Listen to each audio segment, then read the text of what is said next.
So now that we've got our dyno stand completely put together, I want to start talking about some of the customization options that you'll have with this amazing stand. One of the first things I wanted to show you is expansion. So currently we're sitting at about 16.5 inches. If you have a longer fuselage or a larger airplane, you can simply just adjust the carriage here and come all the way out to 29 inches just with the turn of a knob. The expansion is with the stiffener in the middle, the expansion is very solid, and you could put up to 100cc airplane on this stand with no problem at all. One of the other adjustments on the dyno stand is actually the height. You can go from the highest point at 48 inches, simply twist your lock in the back, and you can take it all the way down to 22 inches. This will be handy for many different types of applications. You can actually set and use it like a workbench table, or you can raise it up for different height levels depending on the airframes that you have on here. You should be able to make this fully adjustable by height to fit your needs. And it's simply just a matter of bringing it back up, locking your handle, and now it's not going anywhere. Okay, so some of the other really awesome adjustments on the dyno stand are going to be the way it's able to be moved all around your shop. You can see here by unlocking your lock, you can turn it in any direction here. It goes all the way around 360 degrees. It's got a fully adjustable table here, so you can tilt in either direction. It's got a fully adjustable table here, so that you can flip your model upside down and work on the gear. Any other reasons you might need to have it flipped upside down, you can turn it to the side, you can turn it back to this side to get better angles. And also one of the other cool features of this is the way that the table adjusts. So with the table, or your supports, they're fully adjustable. You can see here you have two knobs to adjust your side supports in any configuration that you'd like, whether it be a very small airframe or something much larger. You have plenty of adjustments here on both sides. And then you also have what is called the floating floor. So if you need to raise it up to get better angles on different parts of the fuselage, or if you have smaller airframes, you can raise the floating floor up and lock it in, and that gives you much more space underneath while you're working with the different parts of your model. One of the cool features is the locking. So if you just loosen up your locks a little bit, you can still move stuff around without fear of it getting loose.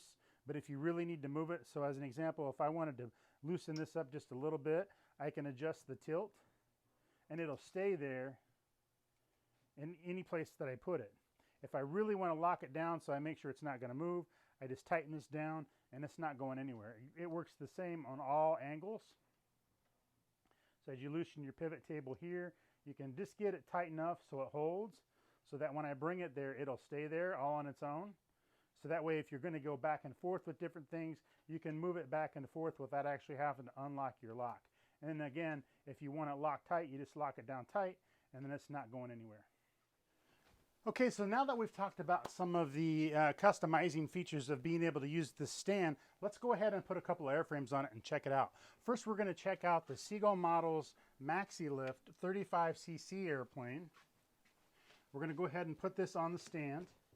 If you have an aircraft that already has the gear installed, you're going to want to make sure that the gear is forward, and that gives it some, helps it from sliding forward as you work on it. The next thing you're going to want to do is adjust your side rails. So go ahead and bring everything in. You want this to be just a little bit underneath the edge of your aircraft, so that when you use your Velcro straps actually hold on the airframe. So you can lower this down and give it about a ½ inch from the top. And then you can go ahead and make your adjustments for your back side. Slide everything in.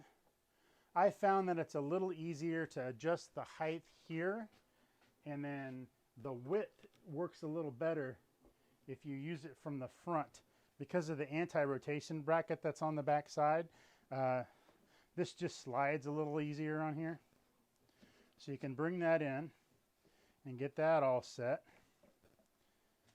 And then you can come around to the front and do the same thing. You're going to lower your brackets down. Again, you're going to want to be underneath the edge of your aircraft there. About a half of an inch should probably do it. Loosen up your front. Slide everything in together. Retighten your knobs. And then you can go ahead and use your Velcro strap. So what you're going to do is you're going to come across. You're going to come down through the strap on the other side. Bring it back around. Come through the lower D-ring. Get everything nice and snug. And then fold the Velcro back up on itself. And that'll hold it from that direction. Then we come around to the rear and do the exact same thing. We're going to take the Velcro through the D-ring, down through the D-ring, back up across the airframe. Be careful not to torque too much on your aircraft with the Velcro, because you can do some damage if you aren't being careful. Get it nice and snug and fold the Velcro back onto itself. Now this airframe is ready to go. You can put this now in any configuration that you need to work on it. So let's look at a couple of the adjustments. So first thing is, what if I decided I wanted to go ahead and work on the bottom of the aircraft? I've already got it on my stand, but then I decide, you know, I want to work on the gear. So all I would simply need to do is loosen this, and then I can flip the aircraft completely upside down and work on it from the bottom. So now I can work on the gear. On this particular aircraft, I can work on the bomb bay doors. I can do anything that I needed to do. I could work on the tail wheel section, whatever I needed to do. And once I got done and had everything on the bottom done where I needed it to, I simply just flip the stand back over.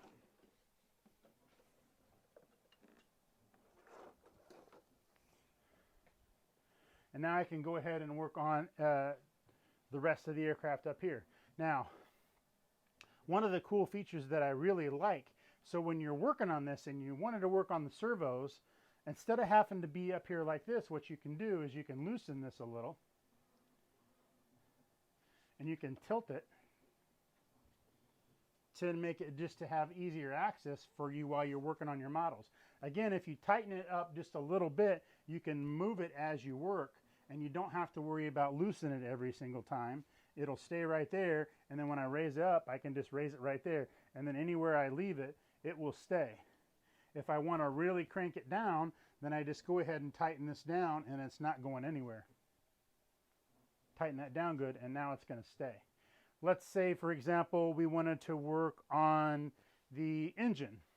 So simply make the other adjustment, and then I can tilt the aircraft down, and then I can come around to this side, and I can go ahead and work on the engine. I can run fuel lines, I can install fuel dots, I can make sure that everything is lined up here.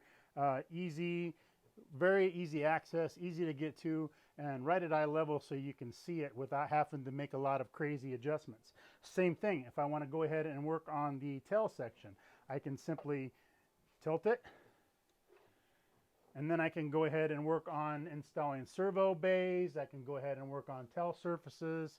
For this particular model, if I was going to want to, say, install the vertical stab, notice that that's a little tall. So coming back around over here, that would be a little tall for me to work on it. So I simply just have to come in here, and I can lower this down to a height that's better suited for me to be working on tail surfaces. So now I can work in here, I can install servos, I can install switches, I can work on pole systems, cables, all that kind of stuff. And then simply just loosen it back up again, raise it back up to its extended height, lock it down, and then I can adjust the table to back up to the vertical position and lock it in. and then I can work on it in this configuration as well. This stand is going to come in very handy. The other kind of neat adjustment that you have is what's called the floating floor. So let's say I was trying to figure out a way where I needed some more room underneath the model to work on the model underneath. So simply all you have to do is adjust the floating floor. So for this, what I'm going to do is I'm going to go ahead and release the Velcro here.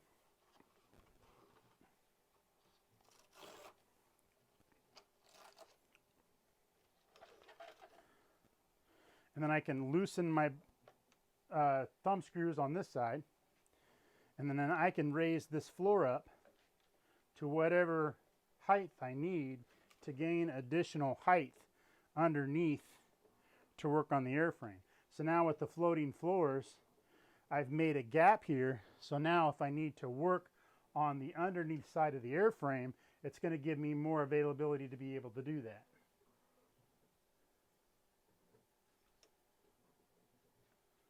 You can see here, I've got a lot more space underneath the aircraft to be able to work. And you can do it side by side. You can do it, I should say side to side, or you can do both to raise it up a little bit more. Again, we can come back here and make the exact same adjustment in the back. Raise up the floor. You do have to undo the Velcro before you be able to do that, because the Velcro is going to keep it from moving on you. So now I can adjust the floating floor on the back and gain some more space. And if you needed even more, you could also adjust the screws like I have here in the back. I can take the front end and adjust the screws and move the floating floor even up higher, like so.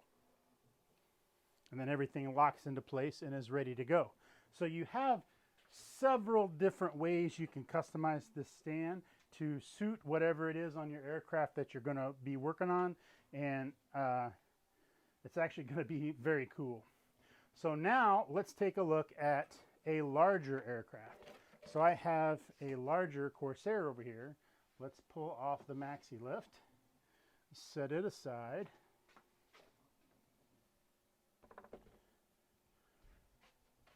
I'm going to make a couple of adjustments because I know this being a bigger aircraft, it's going to be a little wider. So I'm going to go ahead and move my side supports out to almost their maximum depths. I'm going to reduce the amount of floating floor that I have on both sides. I'm going to adjust the angle on this a little bit. It's tilting just a little bit, so I'm going to adjust the angle.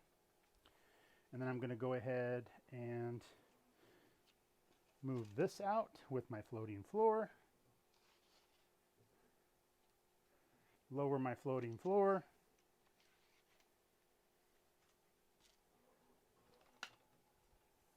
That should give me enough space. So now I can bring the larger 50-60cc aircraft over, place it on my stand, figure out where it is I would like it to sit.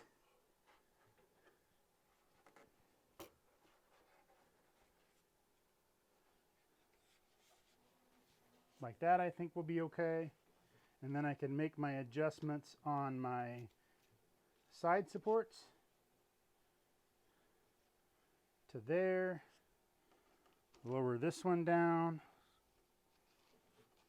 Slide it into about right there.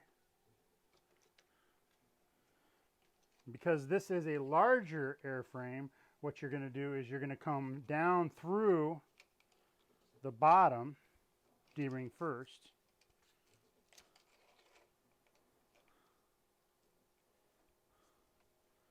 Bring it around. Take it down through the top of the other side, and then that way when you come back up, the Velcro will again stick to itself, like so. You can move your other side support in. Go ahead and tighten that down. Go ahead and make sure your other side is where you want it. And then the same thing, again, because this is a larger aircraft, we're going to go down through the bottom D-ring.